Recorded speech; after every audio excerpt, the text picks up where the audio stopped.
ED और मुख्यमंत्री ममता बनर्जी के बीच सियासी टकराव तेज हो गया है। दिल्ली में अमित शाह के दफ्तर के बाहर तृणमूल सांसदों का प्रदर्शन जारी है।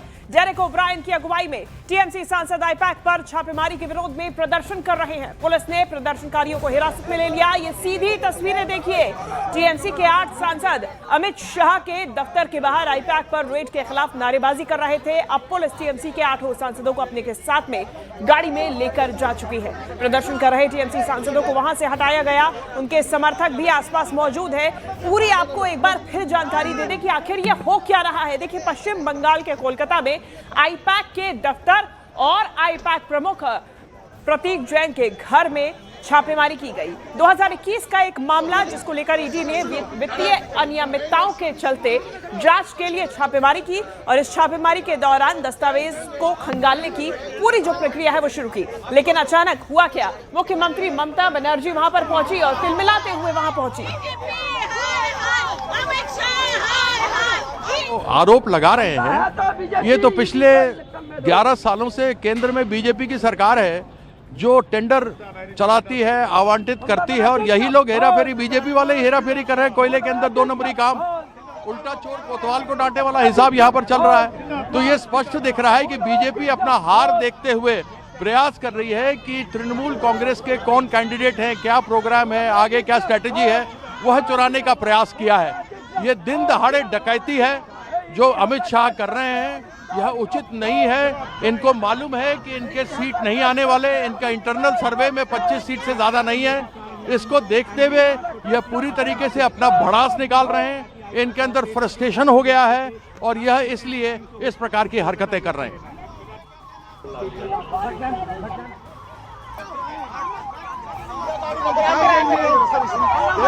तो 4 तस्वीरें आपको दिखाते हैं। 4 तस्वीरों में समझिए किस तरीके से तृणमूल कांग्रेस की तरफ से सांसदों का ये जो प्रदर्शन है वो देखा गया और अमित शाह और बीजेपी के खिलाफ नारेबाजी करते हुए अमित शाह के दफ्तर के बाहर ये पहुंचे। अब कुल मिला के मामला ये है कि कोलकाता में ईडी ने आईपैक के दफ्तर और प्रतीक जैन के घर पे जो छापेमारी की, उस दौरान ममता बनर्जी वहां पहुंची और उनकी वहां से ले जाए गए।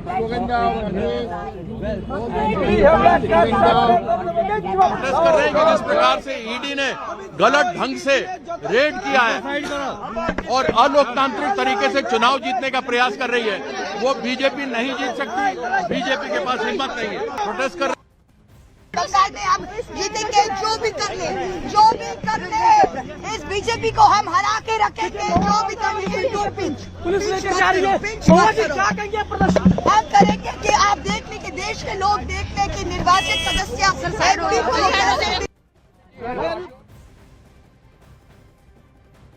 जतई करो हमला, अब जीते बांग्ला, ईडी दिए जतई करो हमला, अब जीते बांग्ला, ईडी दिए अमित शाह जतई करो हमला, अब जीते बांग्ला, ईडी दिए जतई करो हमला, अब जीते बांग्ला। अमित शाह ईडी दिए जतई करो हमला। ये अमित शाह जी का ऑफिस है। कल ईडी को भेजे थे, इलेक्शन के टाइम उनको सब याद आ जाते हैं। पहले उनका 10 साल 11 साल कुछ नहीं याद रहता। I know it is not your fault. You are acting on behalf of your Home Minister and everybody. Don't touch my MP. Don't touch him. His leg is hurt already. Sir please आप गाड़ी में चलिए। ये अस्पताल लेके जाइए आगे, आप आगे। उठोगे तब तो। नहीं, आप मेरे पास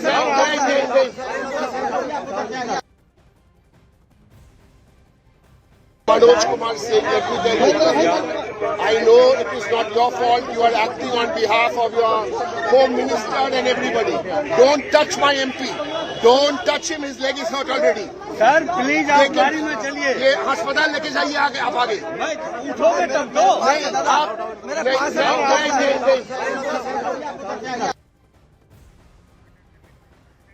और देखिए, ये जो तस्वीरें सामने आई हैं, हम ज्यादा जानकारी लेंगे। मेरे सहयोगी अमित पांडे इस वक्त हमारे साथ जुड़ गए हैं गृह मंत्रालय से और साथ ही साथ में अरुण कोलकाता से जुड़े हुए हैं। अमित, सबसे पहले आपका रुख करूंगी, इस वक्त मौजूदा क्या हालात, क्या स्थिति?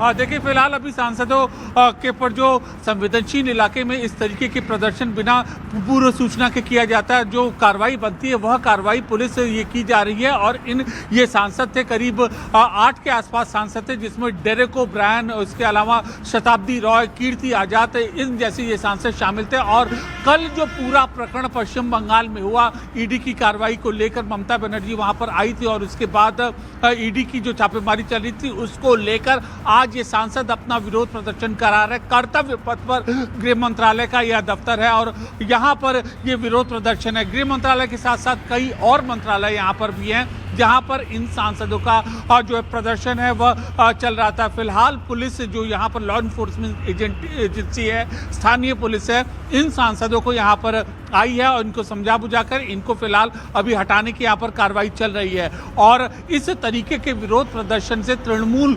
ने अपने तेवर दिखाने की कोशिश की और यह जाहिर करने की कोशिश की कि वह इस पूरी की पूरी कार्रवाई के खिलाफ है, ईडी की कार्रवाई के खिलाफ है। और इसी तरीके से आने वाले दिनों में तृणमूल का जो विरोध प्रदर्शन है वह जारी रहेगा। बिल्कुल, और जो कोलकाता में कार्रवाई देखी गई उसको अब दिल्ली तक टीएमसी खींच लाई है। दिल्ली में आज ये प्रदर्शन देखा गया और यही तस्वीर अब सामने आई है। दूसरी तरफ ऐलान किया गया कि रैली निकाली जाएगी और गृह मंत्री के खिलाफ आवाज उठाई जाएगी। कल भी देखा गया था ममता बनर्जी किस तरीके से बुलंद आवाज में सीधा सीधा अमित शाह पर निशाना साध रही थी। अरुण कोलकाता से बने हुए हैं। अरुण, आज किस तरीके से बंगाल में स्थितियां देखी जा सकती है, तस्वीरें देखी जा सकती है? कल तो पूरा ड्रामा शो देखा ही गया। देखिए शिवांगी, ड्रामा आज भी होगा क्योंकि विधानसभा चुनाव से ठीक पहले जिस तरह का माहौल मिला है ममता बनर्जी को, और ममता बनर्जी जिस तरह से आक्रामक राजनीति करती हैं, सड़क पर उतर करके फाइटर की एक उनकी छवि है, उसके लिए मुफीद वक्त भी है और मुफीद मौका भी है। आपको बता दूं कि आज 2 बजे ममता बनर्जी अपनी पार्टी के समर्थकों के साथ जादवपुर बस स्टैंड से लेकर हाजरा मोड़ तक लगभग 2 किलोमीटर का ये इलाका है जिसमें वो मार्च करने वाली हैं, पैदल मार्च करने वाली हैं। और अगर आपको याद हो तो 2021 में जब विधानसभा चुनाव हुआ था तब भी इसी तरह का मार्च उन्होंने किया था। और उनकी लड़ाई भारतीय जनता पार्टी से पिछले चुनाव से, आप देखिए भारतीय जनता पार्टी लगातार कोशिश कर रही है कि सूबे में वो सरकार बना ले, शुभेंदु और अधिकारी को लाना हो या फिर दिलीप घोष को सामने लाना हो, तो कोशिश बीजेपी की है। और उसी कोशिश के जरिए बीजेपी यहाँ पर न सिर्फ लोकसभा में बल्कि विधानसभा में भी अच्छा प्रदर्शन करने की कोशिश कर रही है अपने कैडर के जरिए और नेताओं के जरिए। ममता बनर्जी किसी भी कीमत पर ये सत्ता छोड़ने को तैयार नहीं है और वो आखिरी दम तक लड़ेंगी, ये बात उन्होंने कही। कल जिस तरह से एक मुख्यमंत्री ने ईडी के अधिकारियों के सामने जा करके उनके साथ उनसे एक तरह से कहिए कि जो ईडी के अधिकारी कह रहे हैं कि ऑब्स्ट्रक्ट किया, उन्होंने जांच को रोका और फाइलें उठा करके ले गई, इलेक्ट्रॉनिक गैजेट्स जो है उठा के ले गई। तो आज भी कोलकाता में पूरे दिन हलचल रहने वाली और सबकी नजर टिकी होगी हाई कोर्ट पर, क्योंकि हाई कोर्ट में पिटीशन कई दाखिल हैं, टीएमसी की तरफ से भी, ईडी की तरफ से। ईडी कह रही है कि हमें आगे की जांच करनी दी जाए, टीएमसी और आईपैक कह रहे हैं कि हमारे सबूत जो उठा के ले गए हैं, कागजात ले गए हैं, पॉलिटिकल दस्तावेज उनको वापस किया जाए। तो आज नजर सबकी हाई कोर्ट पर होगी और उसके बाद ममता की रैली और मार्च पर। ठीक है अरुण, आप बने रहिए हमारे साथ, मैं लौटूंगी। इस बीच जानकारी सामने आ रही है कोलकाता में आईपैक प्रमुख प्रतीक जैन के ठिकानों पर ईडी की रेड के बाद बवाल बढ़ गया है। देखिए ईडी का आरोप है कि रेड के दौरान सरकारी काम में बाधा डाली गई, यानी कि इसी को लेकर ईडी ने कोलकाता हाई कोर्ट में याचिका दायर की। अब इस पूरे मामले में टीएमसी और प्रतीक जैन भी कोर्ट पहुंचे हुए। आज इस याचिका पर सुनवाई होगी। इस पूरे मामले में सुनवाई के बाद क्या रुख होता है ये देखने वाली बात होगी।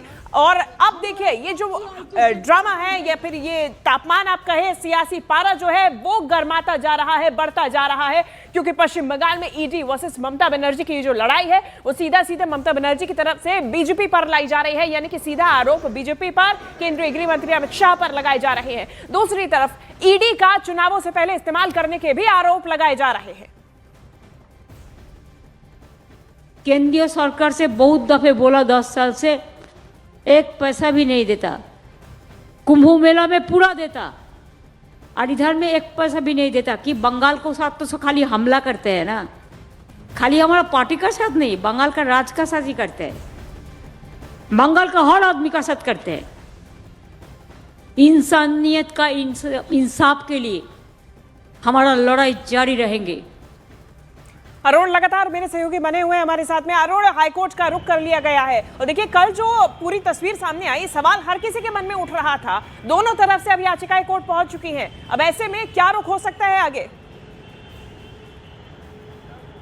देखिए, पहली बात तो यह है कि दोनों तरफ से जो आरोप लगाए जा रहे हैं, आईपैक और ममता बनर्जी की तरफ से कहा जा रहा है कि ये छापा ईडी ने इसलिए डाला क्योंकि उनकी राजनीतिक जो रणनीति थी, कैंडिडेट्स के सिलेक्शन से लेके जो उनके स्ट्रेटेजी थी चुनाव जीतने की या लड़ने की, उन सब कागजात को हथियाने के लिए गृह मंत्री अमित शाह के निर्देश पर ईडी ने कार्रवाई की। ईडी ने साफ कहा कि ये कोयला घोटाले के जांच करते हुए हवाला से 10 करोड़ रुपए आईपैक के पास टीएमसी ने दिए हैं, और इसलिए दिए क्योंकि गोवा में 2022 का जो चुनाव हुआ था उसको आईपैक ने पूरी तरह से मैनेज किया था, उसका मेहनताना दिया गया और ये मेहनताना काली कमाई है। तो ईडी ये कह रहे हैं कि हम तो एक सामान्य सी जांच कर रहे थे जिसमें ममता बनर्जी ने आकर के वहां पर रोक दिया उसको और दस्तावेज अपने साथ ले गई। तो ईडी ने हाई कोर्ट में याचिका दाखिल की कि हमें जांच करनी दी जाए क्योंकि हम कोयला घोटाले की जांच कर रहे हैं, हम किसी पॉलिटिकल पार्टी के दस्तावेज नहीं ले जा रहे हैं। ममता बनर्जी की तरफ से जो उनकी पार्टी टीएमसी की तरफ से एफआईआर दर्ज कराई गई ईडी के अधिकारियों पर कि वो अपनी सीमा, अपने जो कार्य क्षेत्र है उससे आगे जाकर के पॉलिटिकल पार्टी के दस्तावेज सीज कर रहे हैं ताकि बंगाल के चुनाव जीते जा सके। दोनों तरफ से याचिकाएं दाखिल की गई हैं, आईपैक की तरफ से भी, ईडी की तरफ से भी। सुप्रीम हाई कोर्ट में, माफ करिएगा, हाई कोर्ट में याचिकाएं दाखिल की गई हैं और ईडी ये कह रहे हैं कि हमें हमारा काम करने दिया जाए, यानी आगे हमें जांच जारी रखने दी जाए। और तृणमूल कांग्रेस ये कह रही है कि ये हमारी पॉलिटिकल स्ट्रेटेजी चुराने की साजिश है, इसको रोका जाए और ईडी अपने कार्य क्षेत्र से दूर जा रही है, उसको भी वहां पर रोका जाए। ठीक है, बहुत शुक्रिया आपका अरुण, तमाम जानकारी हम तक पहुंचाने के लिए। और देखिए, अब आगे बढ़ेंगे, बात करेंगे। देखिए, कोलकाता में आईपैक के ठिकानों पर ईडी की रेड के मामले में जो पहला केस है वो दर्ज कर लिया गया। कोलकाता के शेक्सपियर थाने में ईडी के खिलाफ स्वतः संज्ञान लेते हुए कोलकाता पुलिस ने यह केस दर्ज किया है। देखिए, इस केस में ईडी पर घुसपैठ, धमकी देने, सरकारी अधिकारी के काम में बाधा डालने के आरोप लगाए गए। बताया जा रहा है कि आईपैक से जुड़े ठिकानों पर हुई रेड के दौरान हालात बिगड़ गए, जिसके बाद पुलिस ने अपने स्तर पर यह कार्रवाई की है। और दूसरी तरफ प्रतीक जैन, ममता बनर्जी की तरफ से भी शिकायत दर्ज कराई गई। लेकिन ये जो पहला केस दर्ज हुआ है, आप देखिए, पुलिस ने स्वतः संज्ञान लेते हुए ये एफआईआर की है और ईडी पे ये तमाम आरोप लगाए हैं। इसमें धमकी देने, साथ ही साथ में धमकाने, घुसपैठ करने के आरोप शामिल हैं। तो उधर ईडी की रेड को लेकर बीजेपी ममता बनर्जी पर हमलावर दिखाई दी। उन्होंने उन पर सरकारी काम में बाधा डालने का आरोप लगाया है। दफ्तर पे और आईपैक के प्रतीक जैन के घर पे रेड होती है तो ममता बनर्जी एविडेंसेस को चुराने के लिए, साक्ष्य को चुराने के लिए खुद आ जाती है और दबंगई के साथ साक्ष्य चुरा के ले जाती है।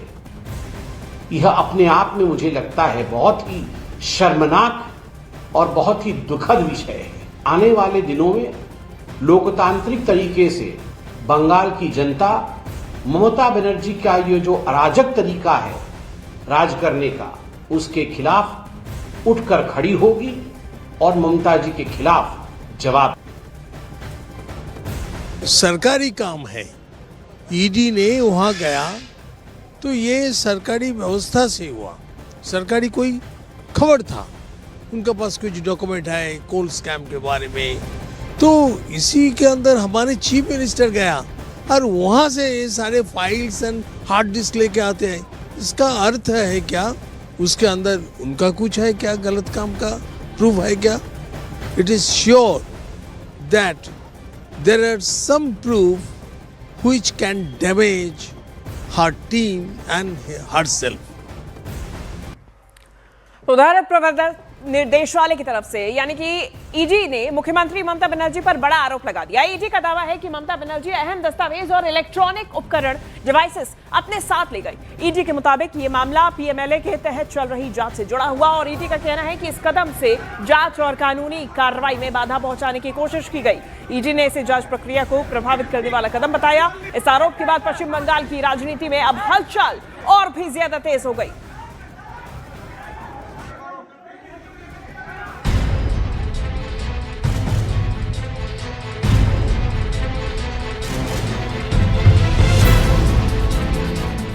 ईडी ने जैसे ही कोलकाता में आईपैक चीफ के दफ्तर पर छापा मारा, खलबली मच गई।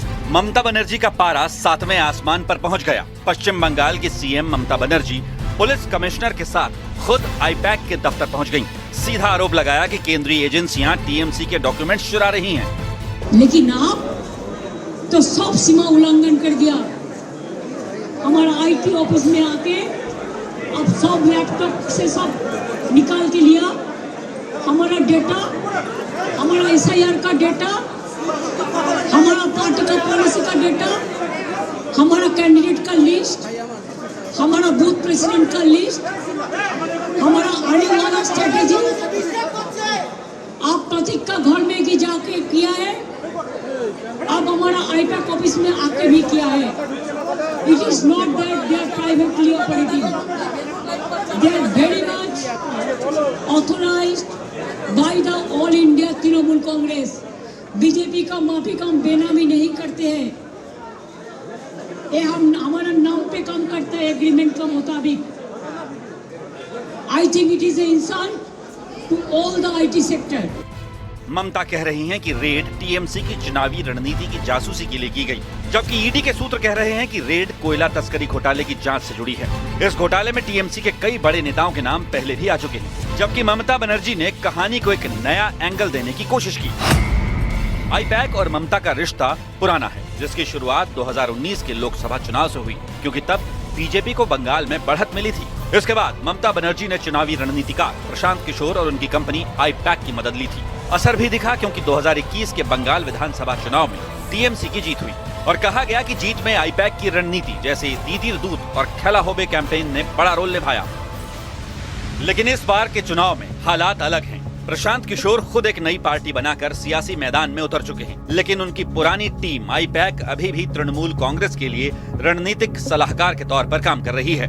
यानी IPAC का दफ्तर वो जगह है जहां टीएमसी के चुनाव की प्लानिंग होती है, जबकि IPAC के दफ्तर से दस्तावेज जब्त करने वाली ईडी का मानना है कि IPAC के पास फंड्स और चुनावी लेन देन की अहम जानकारियां हो सकती हैं। सूत्रों ने कोयला तस्करी घोटाले को भी रेड की बड़ी वजह माना। कहा यह भी जा रहा है कि कुछ पुराने टीएमसी नेता IPAC के बढ़ते दखल से नाराज हैं, क्योंकि टिकट बंटवारे और संगठन के फैसलों में इस कंपनी की बड़ी भूमिका रहती है। जबकि ममता बनर्जी का कहना है कि केंद्र सरकार जांच एजेंसियों के जरिए उनकी पार्टी के IT डेटा, हार्ड डिस्क और कैंडिडेट लिस्ट को हथियाना चाहती है, ताकि आगामी चुनावों में उन्हें नुकसान पहुंचाया जा सके। यानी देखते ही देखते IPAC दफ्तर बंगाल की सियासत का केंद्र बन गया। सारी बात इसी के इर्द गिर्द घूमने लगी। ममता इसे चुनाव में उन्हें नुकसान पहुंचाने का प्लान बता रही हैं, जबकि जांच एजेंसियों के मुताबिक IPAC दफ्तर घोटालों का केंद्र है, जहां कई राज छिपे हैं।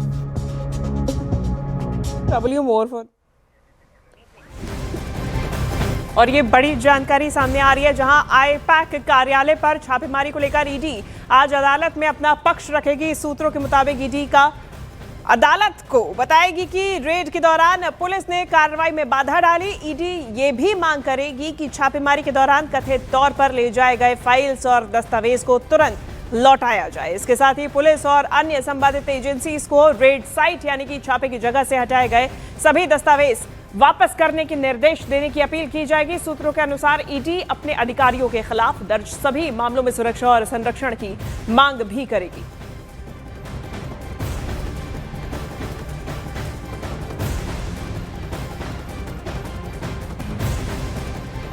और इस बीच पश्चिम बंगाल के गवर्नर सीवी आनंद बोस ने मौजूदा विवाद पर एक बड़ा बयान दिया है। गवर्नर ने कहा है कि कानून को अपना काम करने दीजिए। उन्होंने साफ तौर पर कहा कि यह मामला कोर्ट में है।